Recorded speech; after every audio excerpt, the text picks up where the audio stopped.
990 on final, runway 33 Plymouth. Hello YouTube, Eric Flight with a review for you. We're going to review this product. It just came out and I bought it. And it's called the VeroRoutes Pilot Controlled Lighting for Microsoft Flight Simulator 2024. You might be interested in this, especially if you're like me, a real-world pilot. Because a lot of people don't know this that aren't pilots, but we actually control night lighting at a lot of airports, except for like international and stuff like that have constant lighting.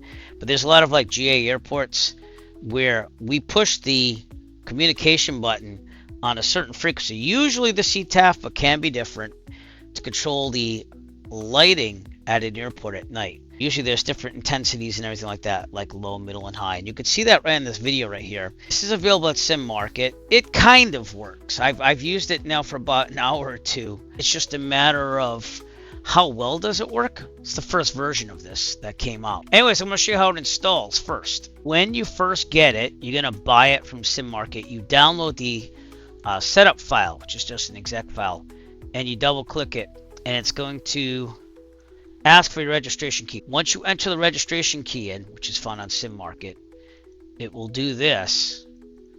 But what you need to be careful of is it's going to default, and it says this in the directions. So let's get this up. When you run the install, it's going to default to the Microsoft Store version of where your community folder is. So this has to be installed in your community folder. I have the Steam version. So again, this is in the user guide that's installed after you install it.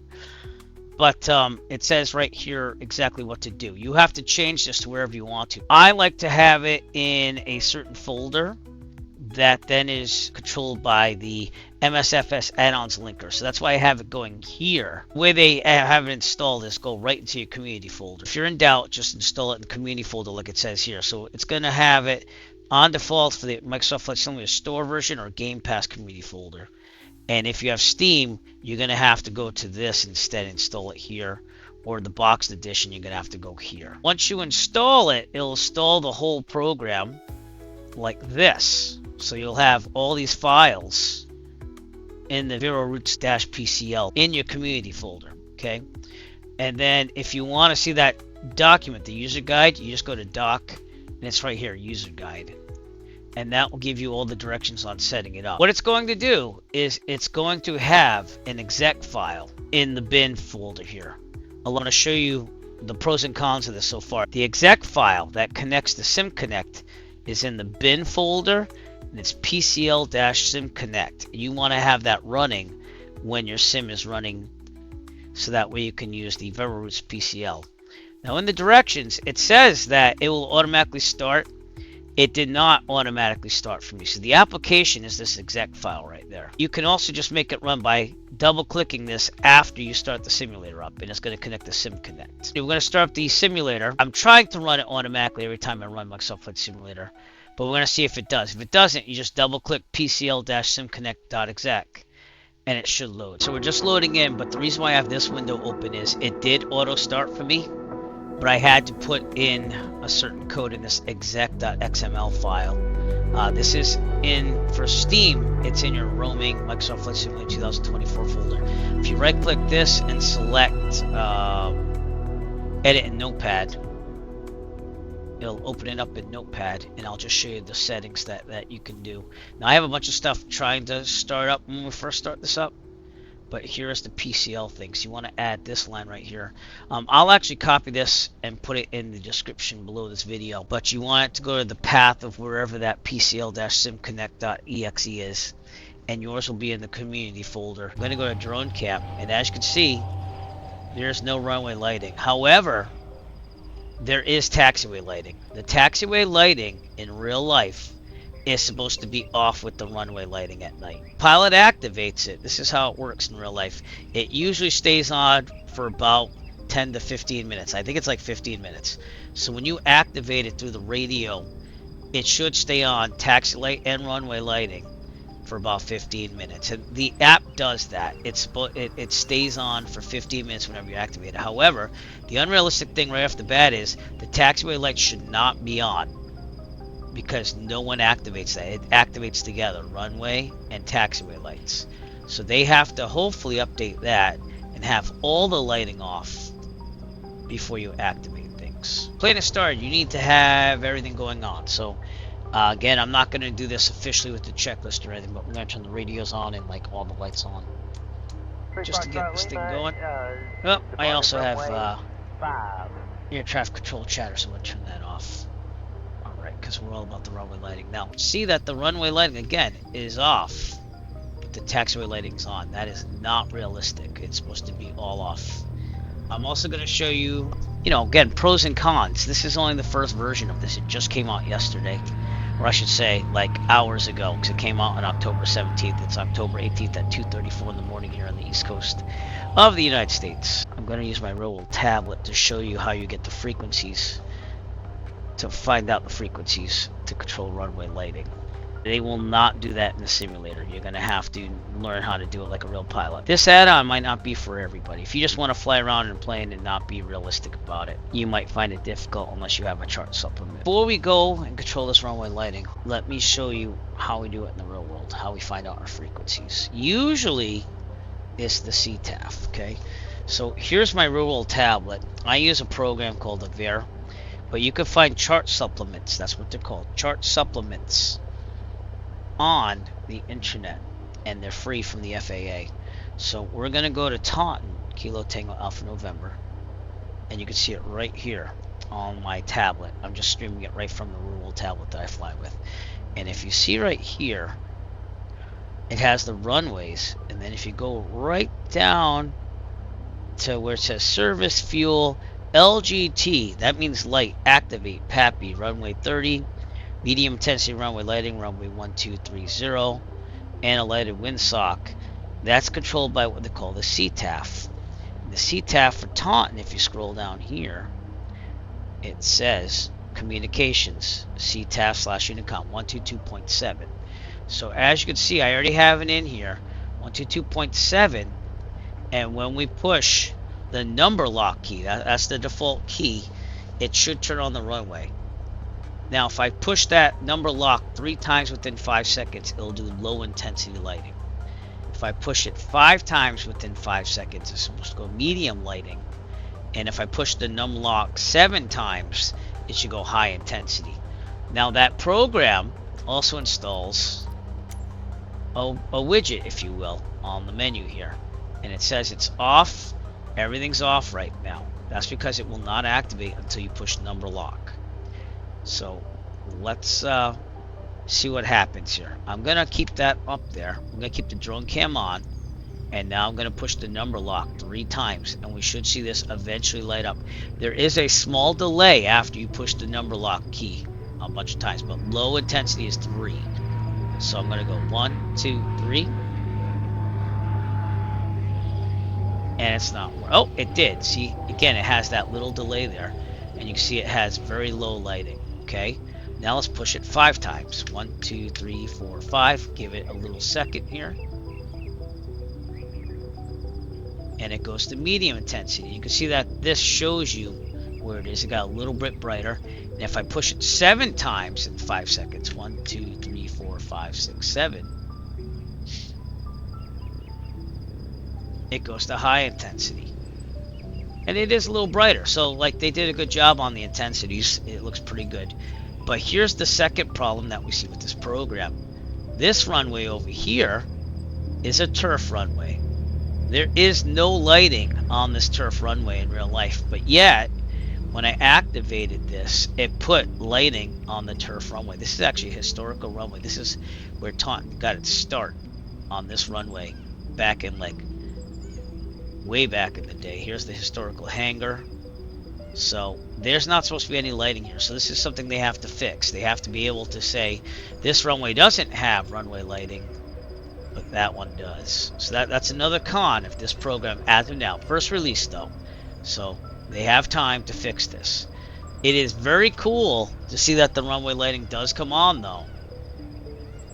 And it is definitely a step in the right direction towards realism, because again, we control runway lighting at a lot of GA airports, like small airports. They save electricity, it keeps costs down. We activate the lighting through the CTAF. We're going to get back in the plane. We're going to depart out of here. and we'll get things going here. Still control the runway lighting as your taxi. If I push the number lock key 3 times, 1, 2, 3, wait a little bit, and it goes down to low intensity lighting, which you can't see a big difference from here, but from the air you can see a little bit of a difference. Now, here's the other thing. Do I have to keep the status panel up? Let's find out. Let's click it off, and I'm going to go high. So I'm going to go 7 times. 1, 2, 3, 4, 5, 6, 7.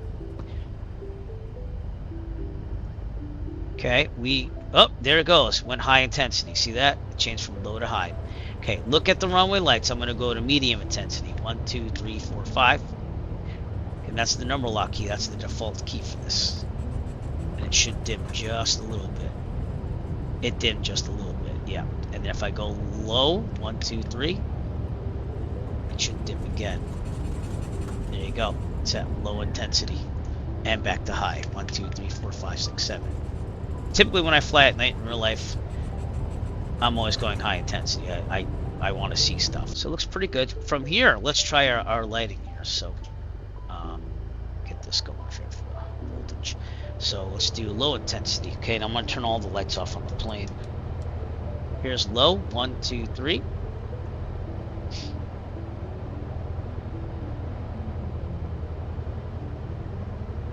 Okay, I don't know if it's on low. It looks like it dimmed a little bit, but not much. Yeah, it's on low. Okay. Oh, it dimmed now. See that? So again, it's a little delayed, but in real life, it's a little delayed too. I don't know if it's as delayed as that, but it's not bad. All right, let's go to medium lighting 5 times. 1, 2, 3, 4, 5.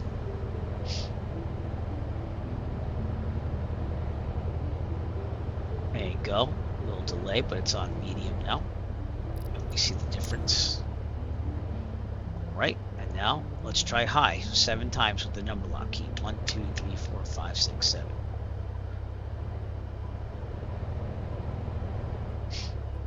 And you can see that's flooded to high intensity.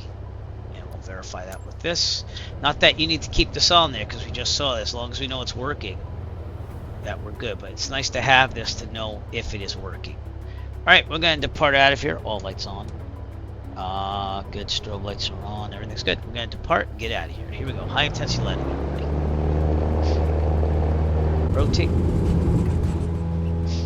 Departure procedure for Taunt is after about 500 feet. We will take a turn to about 260.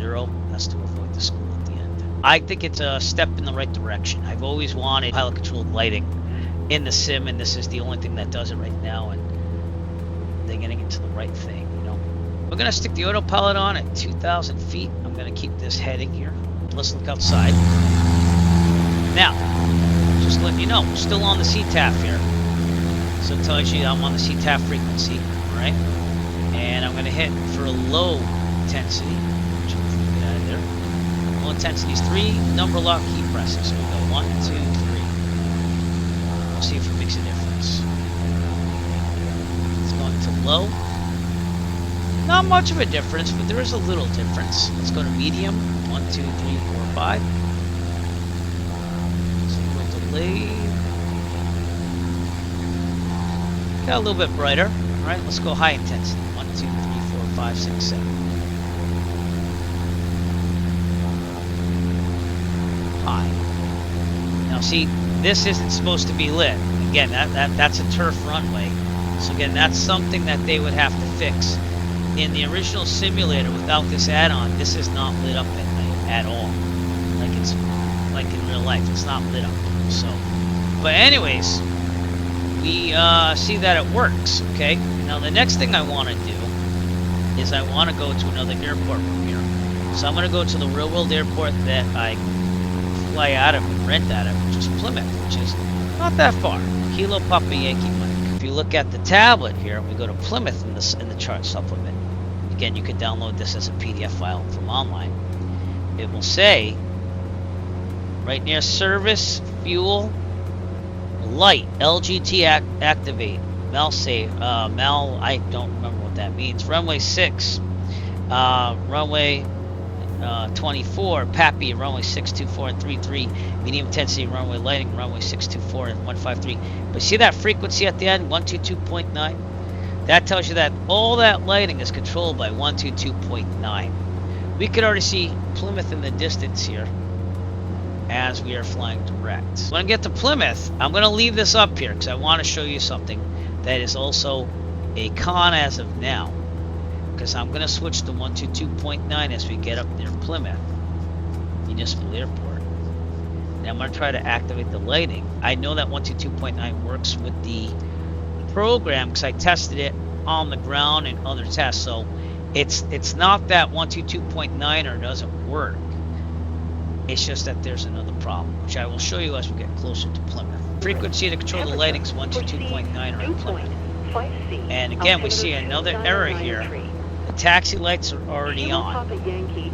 That is not what it is in real life. In real life, when the lights are off, even the taxi lights are off. You activate them through the frequency. And I'm going to start pushing some buttons. Look here and see if this will control Plymouth. Alright, I'm going to go for high intensity, so 7 pushes. 1, 2, 3, 4, 5, 6, 7. And you see the problem? Even if we wait, it's not cluing in to Plymouth at all. It's still stuck on Taunt. Now the only way around this, by the way, is to shut down the exec file that's running. That's this one. That would be that PCL-simconnect.exec. If we close this down and then we restart it, I just restarted it, it clears out this whole thing. And now that I'm tuned to 122.9, I'm going to try high intensity again. 1, 2, 3, 4, 5, 6, 7. And it's just not close. Oh, there it is. It's just a little delay. And there it goes. It lit up. So the only way to get runways to light up from other airports after you already activated lighting at one runway is to shut down this PCL-simconnect.exec file and restart it. That is not lifelike at all. And that will probably drive the normal person insane that doesn't know that. So again, I've used this for about 2 hours already tonight just to figure all that out. So will it work? Yeah, but you have to close that exec file every time. So again, I sent all this stuff to the developer. I'm hoping there's a way to fix it. But this looks great. This is what Plymouth looks like when you stick on night lighting. Let's go low intensity lighting. 1, 2, 3.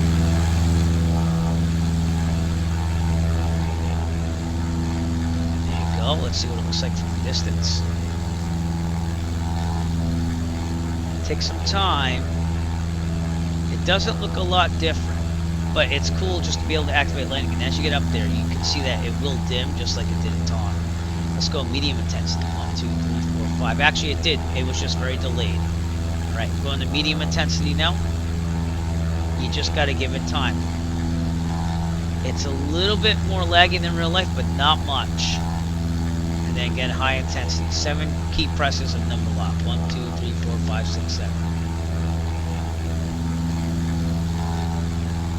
And then this thing will turn off after 15 minutes. So it's like real life. It'll stay on a timer for about 15 minutes and then it should shut off. But again, when we tune into another frequency, we have to restart the exec program for now until they fix that. Hopefully they do fix it. And hopefully they find a way for the taxi lights to come up with the runway lights. But they have over 4,000 airports already programmed in with this functionality. The last thing I want to do is I want to show you, I'll go to Boston. Go to Boston Logan. And at Boston, they never do turn the lights off. That's not pilot control. So we'll see if those lights are on or not. They should be on no matter what, because that is not pilot controlled lighting. And if you want to see a map of what's covered, these are all the airports that are covered with pilot controlled lighting. You can see the US is heavily affected. France looks like has a lot. Germany, Norway. So hopefully they'll update more for the rest of the world, but the US looks pretty covered, and I can't zoom in because that's a picture. And again, they're going to show you all this lighting stuff, but at the same time, they need to fix the interface somewhat. It just came out hours ago though, so I would give them some time to work out the tweaks. I reported everything to them, to the developers, so I'm hoping that they'll take that and work on it some more. We're still on the way to Boston Logan. We have about 9.5 minutes to go, but it's been a couple of minutes. You can still see that it's on, according to this. The runway lighting's on still at Plymouth, but again, that should turn off in about 15 minutes after I activate it. Coming up on Boston, I'm going to turn the nameplates off, but you can see that the runways are lit like they should be. I did not activate the lighting at all here, so again, it does not affect airports that should be lit all the time. Just to show you, as we're on the way back to Plymouth, I have the lighting frequency in for Plymouth, and it says it's off. So it seemed to have turned off after 15 minutes, which again is very lifelike. But we're going to go to Plymouth and verify that. Coming up on Plymouth, and as you can see, the taxi lights are still on. Shouldn't be on if everything's off, but it doesn't look like we see any runway lighting as of now. We're going to get closer. We're about 5.5 minutes out. So we'll get closer and we'll check the lighting. Closer now, about 2.5 minutes out, and you can clearly see that the runway lighting's not working, which is supposed to be off, so that's great. That's unrealistic. But again, the taxiway lighting is still on. Not realistic at all. The beacon being on is realistic, because that should be going on at dusk and dawn. But overall, program does kind of work. They do have some work to do.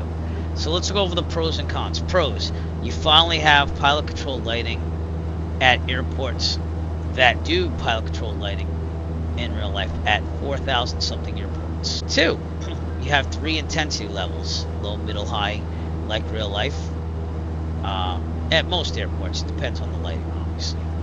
3, it follows the real frequencies, because if it just did CTAF all the time, then Plymouth wouldn't have lit up at 122.9er, which is the actual light frequency, as compared to the CTAF frequency, which is 122.725. So that was nice to see as well. Cons: when you fly to another airport after already activating lighting at one airport, you have to close out the exec file and restart it to get the lighting to go at the next airport. It's doable, but not ideal at all. So they have to fix that. 2, they have to find a way for the taxi lighting to turn off with the runway lighting and turn on when you turn on the controlled lighting. That's not realistic either. 3, status panel's nice to see. The delay is a little bit much, but I don't know if there's anything to do with that. It's just a little con. There is a little delay when you push it in real life. It's okay, but there's still a little delay. So just know when you push the unlock key, which is the default key for the pushes, that basically is going to be just a little delayed. The other con, and I don't know if they can do anything about this, they have a settings file within that whole folder with the user guide and everything, and you're able to change the key press from numlock to whatever you want, but they don't give you any directions on what you type in there for whatever key you want.